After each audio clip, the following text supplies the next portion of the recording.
I mean, both of you were victims of a flawed judicial system.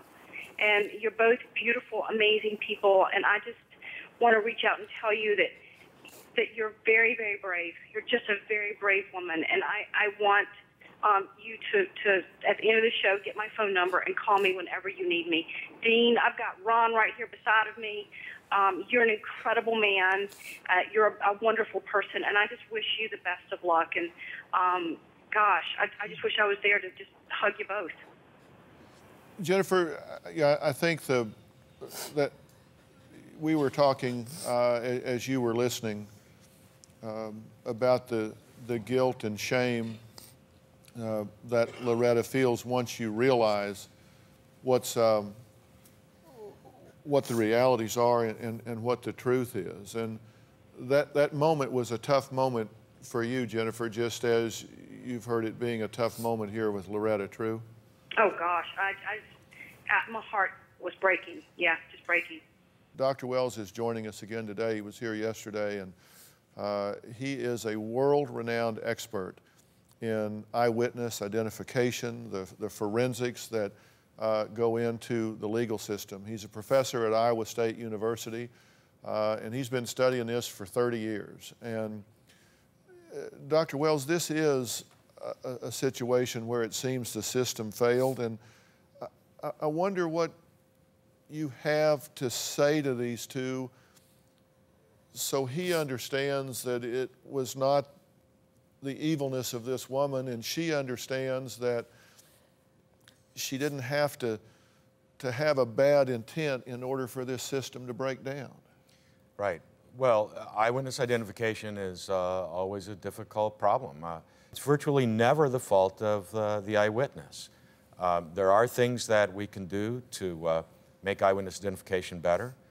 There may be some blame in this case, but not of the witness, but rather perhaps at the level of the investigation.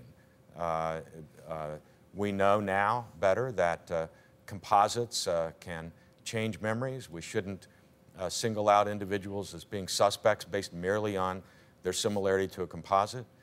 In that area, there were probably within a 2 square mile, there were probably 15 to 20 black males who would have looked like that composite. So it needs to be better controlled. You know, and you make such a good point. And the reason I'm saying that to both of you is so that you understand and you don't focus on yourselves or each other in this situation. Because this girl was 15, and can you imagine the horror and terror that she was going through, the emotionality at the time?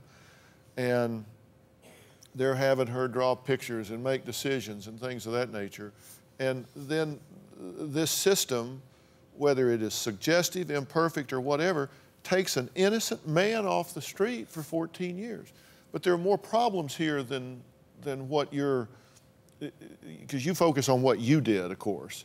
But as Dr. Wells is saying, there could have been problems at the investigative level, the sequence level, and look, the police do the best they can with what they know and have at the time. But it's interesting, in Jennifer's case, we have a composite that was created at the time of her rapist. So let's take a look at this. This is a composite. Okay, now let's take a look at the two men.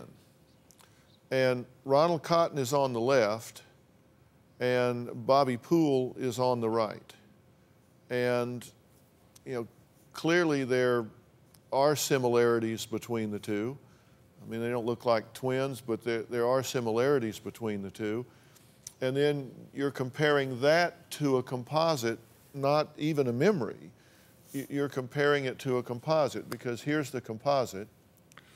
And to me, the composite looks more like the rapist than it does the man that was arrested and convicted twice of the situation. But I mean, that's just me sitting here now. I don't know.